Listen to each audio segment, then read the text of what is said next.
Today I'm going to cook a rich, creamy, marinated beef with a classic vegetable sauce. Hi, I'm Jacob, and let's get cooking. These are all the ingredients you need to make an amazing version of this dish, so let's not waste any time and jump straight into it.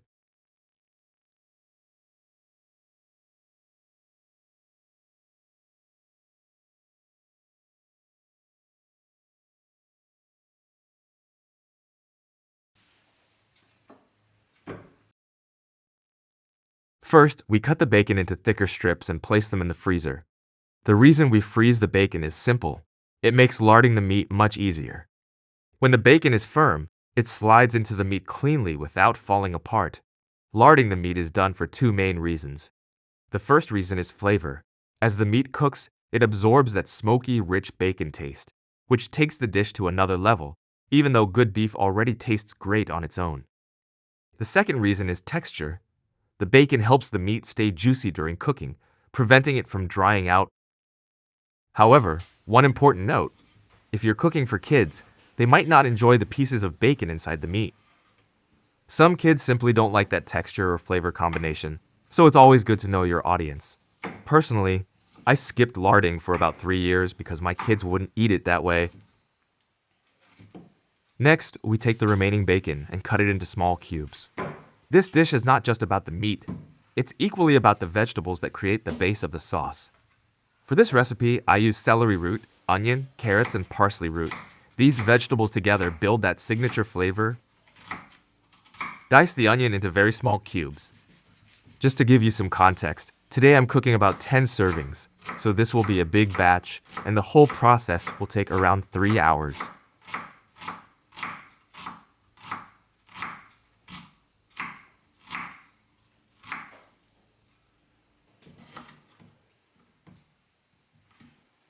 Then dice the parsley root and carrots the same way.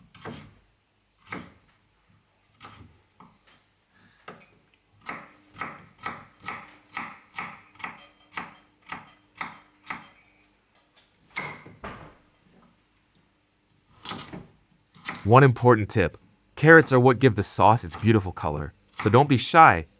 Use plenty of them.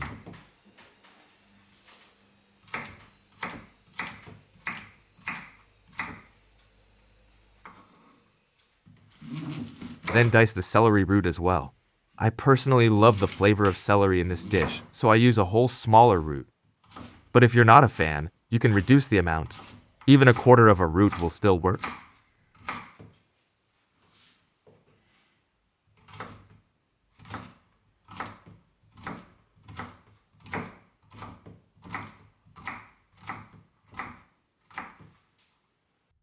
And that's it for the chopping part. Everything is ready, so now we move on to larding the meat. Take the frozen bacon out of the freezer. You can even hear how firm it is. And insert it into the meat using a thin knife. This cut of meat is typically a lean beef roast, and when choosing it at the store, I always pick a piece that looks nice and evenly shaped. I also look at the expiration date and often choose meat that has been aged a bit longer, closer to its sell-by date, because it tends to be more tender. When inserting the bacon, work quickly. The bacon softens fast at room temperature, and once it does, it becomes harder to push into the meat. If that happens, you'd need to freeze it again for at least 10 minutes, so speed is key. Also, remember that meat should always be cut across the grain, so when larding, follow the grain horizontally. Once the meat is prepared, season it generously with salt and pepper on all sides.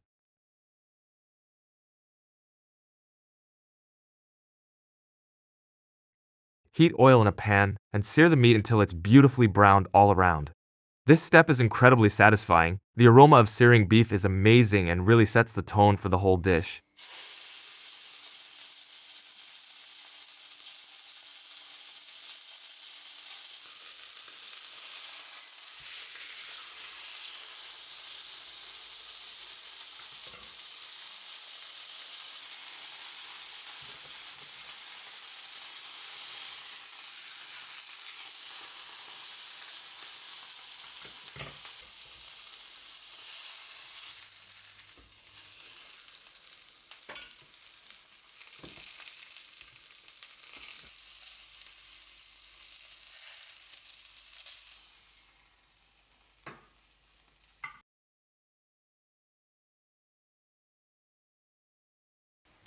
After the meat is browned, add some lard to the pan and let it melt.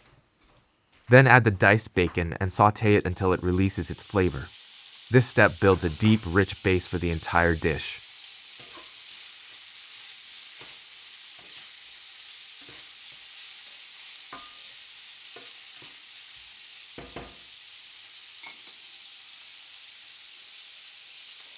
Next, add the chopped root vegetables and sauté them gently.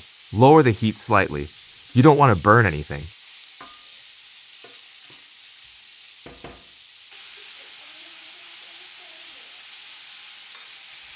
Then add the onion last and continue sautéing until everything develops a light golden color and a wonderful aroma.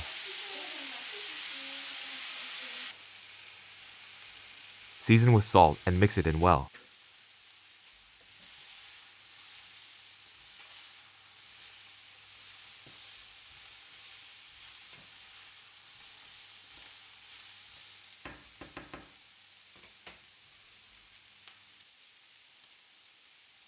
After a moment, add some sugar and let it caramelize carefully. Be cautious here. Sugar can burn quickly, so stir often.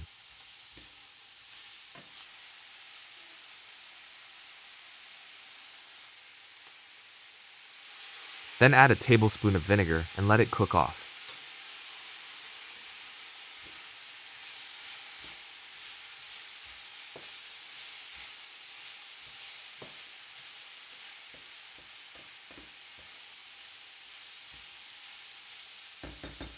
Next, grate in fresh lemon zest, making sure to only use the yellow part and avoid the bitter white pith.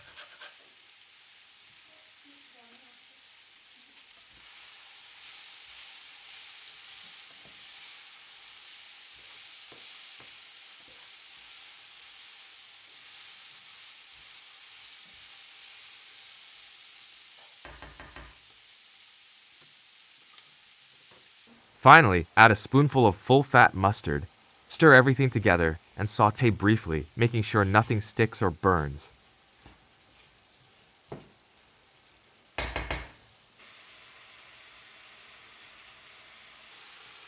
Then pour in water.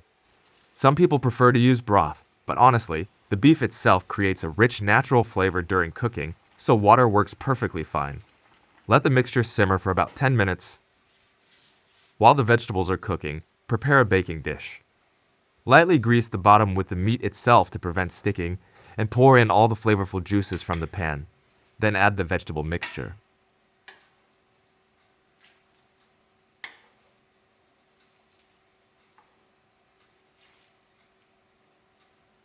Season with bay leaves, allspice, and whole peppercorns. Keep the spices grouped together so they're easy to remove later.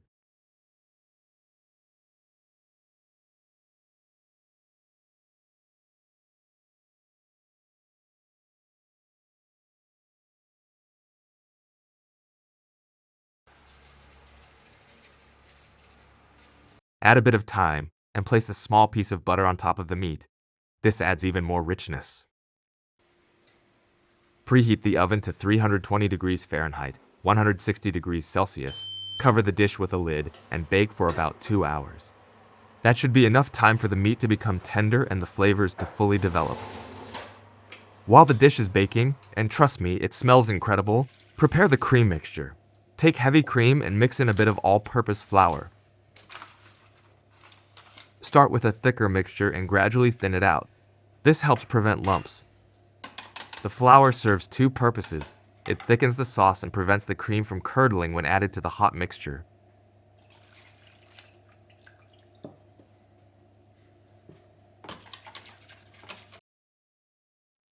Squeeze fresh lemon juice, making sure to remove any seeds.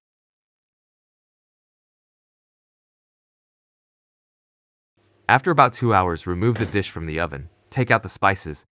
Some people leave them in and blend everything together, which gives a slightly spicier taste, but I prefer to remove them.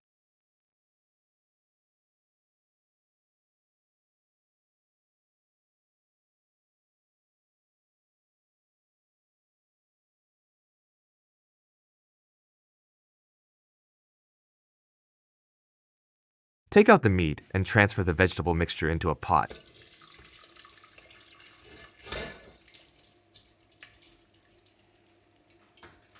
Scrape the baking dish thoroughly. You don't want to lose any of that flavor.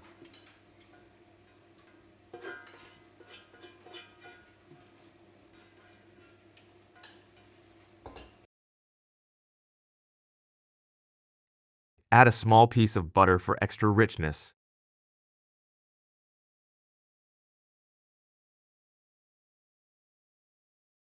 Then add the cream mixture and blend everything until smooth and velvety.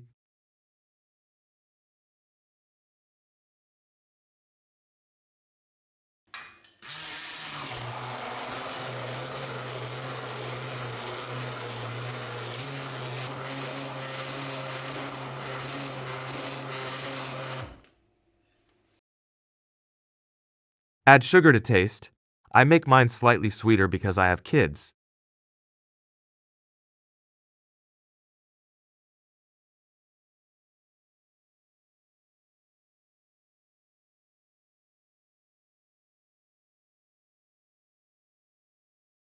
Then pour in the lemon juice and add a couple of teaspoons of cranberry sauce, which enhances the flavor beautifully.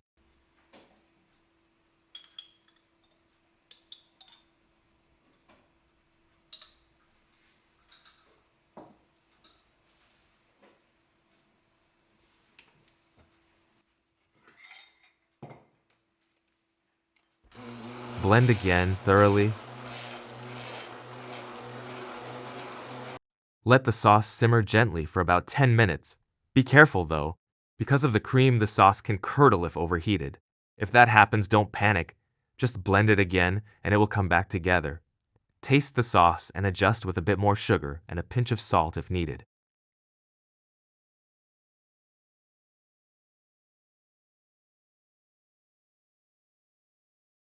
I personally don't strain the sauce because I prefer a more natural texture. This recipe took me a little over 3 hours to prepare.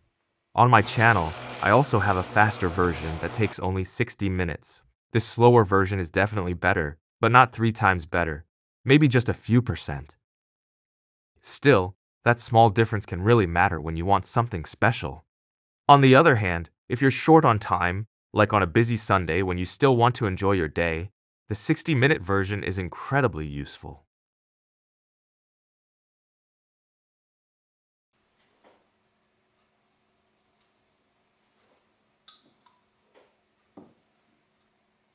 One final tip: this dish tastes even better the next day once all the flavors have had time to settle and develop.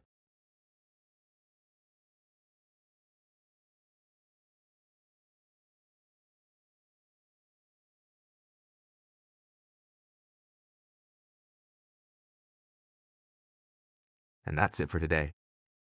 Thanks for watching, and enjoy your meal.